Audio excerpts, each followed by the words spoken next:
तस्वीरें इशारा करती हैं कि भारत के पशुपालक मवेशियों के लिए चारा संकट से जूझ रहे हैं। होलसेल प्राइस इंडेक्स WPI के आंकड़े बताते हैं नवंबर 2022 में पशु चारा में अब तक की सबसे ज्यादा लगभग 31% महंगाई दर्ज की गई।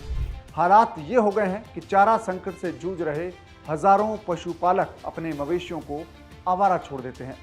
उत्तर प्रदेश का आवारा मवेशी संकट इसका ताजा उदाहरण है। अब सवाल यह है कि इस चारा संकट का हल क्या है, खासतौर से छोटे और मझोले किसानों के लिए। इसका जवाब है पशु चारे का ज्यादा उत्पादन देने वाली घास की खेती करना। इस वीडियो में हम जानेंगे कम पानी में ज्यादा चारा पैदा करने वाली टॉप 5 वैरायटीज कौन सी है। नमस्कार, आप देख रहे हैं freedom app farming Hindi channel और मैं हूं आपके साथ कुमार पवन।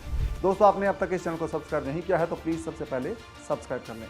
भारत में लगभग 53 करोड़ मवेशी हैं और इनके लिए हरे चारे की व्यवस्था करना किसानों के लिए एक बहुत ही मुश्किल काम है, खासतौर से छोटे और मझोले किसानों के लिए। तो चलिए जानते हैं घास की 5 ऐसी टॉप वैरायटीज जिनकी मदद से किसान अपने पशुओं के लिए चारे का इंतजाम कर सकते हैं। तो दोस्तों, पहले नंबर पर आता है नेपियर घास।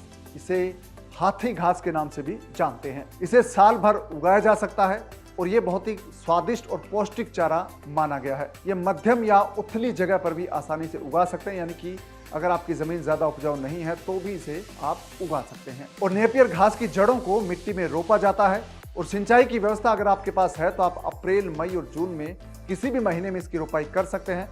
अगर आपके पास सिंचाई पानी की व्यवस्था नहीं है तो आप मानसून सीजन में इसकी रोपाई करें। नेपियर घास की पहली कटाई रोपाई के 70 से 75 दिन बाद आप कर सकते हैं और हर कटाई के बाद आपको 35 से 40 दिन में दोबारा से इस घास की कटाई का उत्पादन मिल जाएगा। और साल भर में इस घास की आप 6 से 8 बार कटाई कर सकते हैं और 1 हेक्टेयर से सालाना इसका उत्पादन है वो आप 800 क्विंटल से लेकर 1000 क्विंटल तक ले सकते हैं। यानी कि नेपियर घास है ये आपको पूरे साल तक घास की कमी को पूरा करने में मदद देगी और ये बहुत ही कम पानी में उगने वाली फसल है। इसे आप लोबिया, बरसीम और जई के साथ भी मिलाकर उगा सकते हैं। और दोस्तों, दूसरी वैरायटी है त्रिशंकर घास। नेपियर घास की तुलना में त्रिशंकर घास की बढ़वार है या बढ़ने की रफ्तार है वो काफी ज्यादा होती है, यानी कि घास बहुत तेजी से बढ़ती है। कम जगह है अगर आपके पास तो आप इसे अपने खेत की मेड़ पर क्यारियों में इसकी खेती कर सकते हैं, इसको उगा सकते हैं। और इस घास का उत्पादन है और इसकी ऊंचाई है वो नेपियर घास की तुलना में कहीं ज्यादा होती है, यानी कि ये घास बहुत ही जबरदस्त है। और नेपियर घास की तरह ये भी एक हरी घास है और ये भी पशुओं को बहुत ही एक पोषक आहार के रूप में आप इसका इस्तेमाल कर सकते हैं।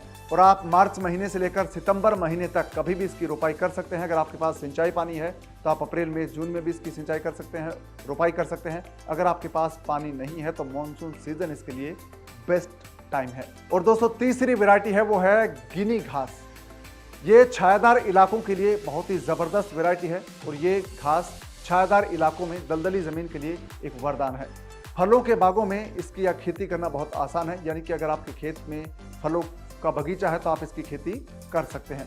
ये सिंचित दोमट मिट्टी में बहुत अच्छे से उगती है और इसकी जड़ों की रोपाई की जाती है। पहले इसे नर्सरी में आप तैयार कर सकते हैं। जहाँ पर सिंचाई की व्यवस्था है वहाँ पर आप गर्मियों के मौसम में अप्रैल, मई, जून में आप इसकी रोपाई कर सकते हैं। अगर आपके पास पानी नहीं है तो आप इस घास को भी मानसून सीजन में उगा सकते हैं। जुलाई, अगस्त महीना इसके लिए बेस्ट होगा। अगर आप इसको उगाते हैं तो आपके लिए पूरे साल चारे की आपूर्ति ये घास करती रहेगी। अगर आप छोटे किसान हैं तो भी ये बहुत ही अच्छी वैरायटी आपके लिए हो सकती है। और दोस्तों, चौथी वैरायटी है पैरा घास। दलदली और ज्यादा नमी वाली जमीनों के लिए ये पैरा घास है बहुत उपयुक्त मानी गई है। इसकी खेती ज्यादातर सिंचित और अधिक बारिश वाले इलाकों में आप कर सकते हैं। धान की तरह 2 से 3 फीट पानी की जमीन में हो तो ही घास बहुत तेजी से उगेगी, बढ़ेगी, आपको बम्पर उत्पादन देगी। पैरा घास की रोपाई अगर आप करते हैं तो 70 से 80 दिन बाद आप इसकी कटाई कर सकते हैं। ये तैयार हो जाती है 2 से ढाई महीनों में। और हर 35 से 40 दिन बाद इसकी चारे की जो उपज है वो आप फिर से ले सकते हैं, यानी कि एक बार आप इसकी कटाई कर लेंगे तो फिर से ये 30-40 दिन में तैयार हो जाती है। और अगली वैरायटी है दोस्तों स्टाइलो घास। स्टाइलो एक 12 मासी चारा फली है। स्टाइलो को कच्ची प्रोटीन सामग्री से भरपूर माना जाता है और इसमें प्रोटीन की मात्रा है वो 15 से लेकर 18% तक होती है और प्रति एकड़ लगभग 3 किलोग्राम बीज की आवश्यकता होगी जब आप इसकी बुआई करेंगे और 80 दिन बाद इस